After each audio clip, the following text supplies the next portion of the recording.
Magandang araw muli sa ating lahat at nandito muli tayo para magbahagi muli ng ating karanasan at ng ating katiits na solo hunter at nagpapasalamat pa rin tayo sa araw-araw sa Diyos muli para sa pag-iingat po niya sa bawat isa.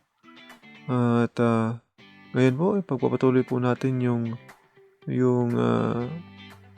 cruise tunnel na binubuksan ng ating katiits. At pagkatapos nga po ng letter D na marka at nagsasabi pong underneath ang marka na yon, pumunta tayo baba.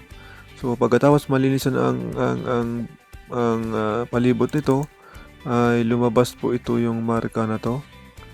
Ito ay parang mukha ito ng hayop. At parang ito yung tuka niya ay papuntang baba.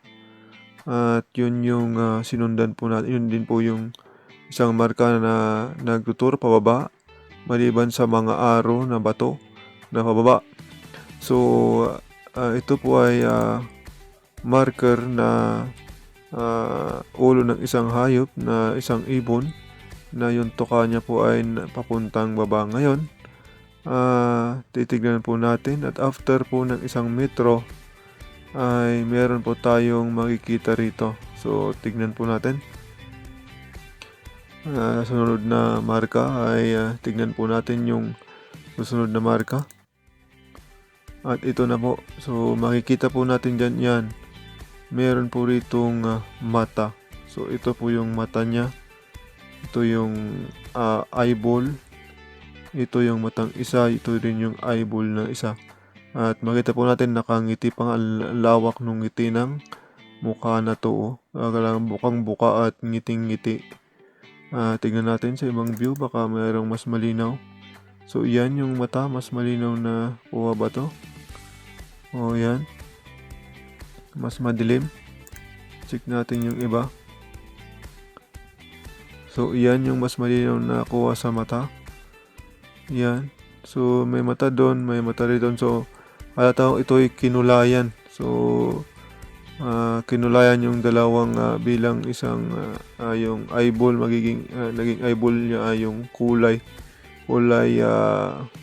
yellowish, yellow na medyo parang kalawang siya. So makikita natin dito, ito yung itsura niya. At ito yung mata. At ito yung mata rin na medyo nakatingin sa baba. So papuntang baba rin yung tingin niya. At going down po. So pag ganun ang tingin niya sa baba. Na parang matitignan siya pababa. So yun yung susundan natin. At yun ang subaybayan po natin. Tignan po natin. Mas malinaw ng konti itong kuha na to. So makita natin na yung mata ay yung eyeball niya ay nakadikit dito, ibig sabihin doon banda.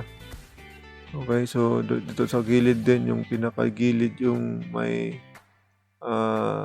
eyeball, kaya doon pababa.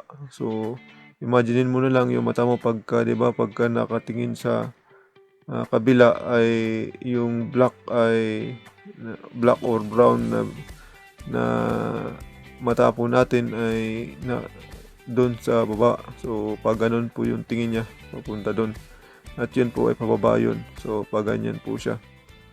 Okay. O yan po ay pinapasok po yung paloob kasi mag-isa lang siya, hindi niya matanggal yung malaking bato, kaya ang ginawa niya ay sakto lang na lulusot siya. Napakadelikado to, pero makikita po natin, meron din makikita po rito na isang patusok na naman na parang tuka na naman ng isang hayop na papuntang baba. So going down pa rin yung marka na to. So pababa pa rin yung turo niya. At yun ang susundan. Papunta baba pa rin. Ayun, at maraming salamat po. Yan lang muna ang ating mababahagi ngayon. Maraming salamat po sa pagsubaybay. God bless po.